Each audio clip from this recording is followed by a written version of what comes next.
Hi hello friends, welcome to Mouni cine updates. So சின்னத்திரை பிரபலத்துக்கு வந்து பார்த்திங்கன்னா என்கேஜ்மெண்ட் நடந்து முடிஞ்சிருக்கு. இது வந்து பார்த்திங்கன்னா மார்ச் மந்த் ஸ்டார்டிங்லேயே வந்து என்கேஜ்மெண்ட் நடந்து முடிஞ்சிருக்கு. இந்த ஒரு கை வச்சிருக்க ஃபோட்டோ ஃபஸ்ட்டு ஃபோட்டோக்களே அது மட்டும் வந்து பார்த்திங்கன்னா முன்னாடியே ஷேர் பண்ணியிருந்தாங்க.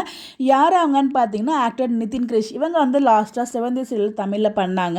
ரொம்ப சூப்பராக வந்து ஆக்ட் பண்ணியிருப்பாங்க. ஸோ அதுக்கு மட்டும் சீரியல்ஸும் பண்ணியிருக்காங்க. பட் லாஸ்ட்டாக பண்ணது தமிழில் செவந்தி. இப்போ கரண்ட்டாக வந்து பார்த்திங்கன்னா தெலுங்குல வேறு சீரியல்ஸ் வந்து பண்ணிகிட்ருக்காங்க. ஸோ இவங்க தான் வந்து பார்த்திங்கன்னா ஃபியூ டேஸ், அதாவது இந்த மந்த் ஸ்டார்டிங்கில் மார்ச் 9 நினைக்கிறேன் அவங்களே டேட்டும் போட்டிருந்தாங்க. ஸோ அன்னைக்கு தான் வந்து என்கேஜ்மெண்ட் நடந்திருக்கு. பட் ஆனால் அவங்க அன்னைக்கு வந்து பார்த்தீங்கன்னா ஜஸ்ட் அவங்க 2 பேரும் கையிருக்க மாதிரி மட்டும் தான் அப்டேட் வந்து கொடுத்துருந்தாங்க. ஸோ எந்த ஒரு வீடியோவோ நேமோ எதுவுமே மென்ஷன் பண்ணல, ஒய்ஃபோட நேம் எதுவுமே.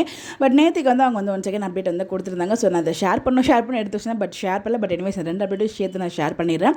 ஸோ அதில் வந்து பார்த்தீங்கன்னா அவங்க 2 பேரும் எடுத்து அந்த மேரேஜ் என்கேஜ்மெண்ட் ரிங் சேஞ்ச் பண்ணுறது அது எல்லாமே வந்து ஒரு அழகான ஒரு ஃபோட்டோஸாக வந்து ஷேர் பண்ணாங்க ஒரு வீடியோவில். அதில் வந்து சில ஃபோட்டோஸ் மட்டும் உங்களுக்கு இங்கே நான் ஷேர் பண்ணியிருக்கேன். உங்களோட நேம் வந்து பார்த்தீங்கன்னா காவ்யா. அவங்க வந்து டான்ஸர் அண்ட் சிங்கர் தான் போட்டிருந்தாங்க. அவங்களோட பயோவில் ஆர்டிஸ்ட் அது மாதிரி எதுவும் போடலை.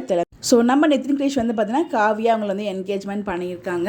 இந்த அழகான ஜோடிக்கு நம்மளுடைய எம்சியூ சார்பாக மனமார்ந்த வாழ்த்துக்கள் சொல்லலாம். இவங்களுக்கு யாரெல்லாம் விஷ் பண்ணணும்னு நினைக்கிறீங்களோ மறக்காம கமெண்ட்டில் விஷ் பண்ணுங்கள். இந்த மாதிரி அப்டேட் தெரிஞ்சுக்க நம்மளோட சேனலை ஃபாலோ பண்ணிக்கோங்க. Bye bye.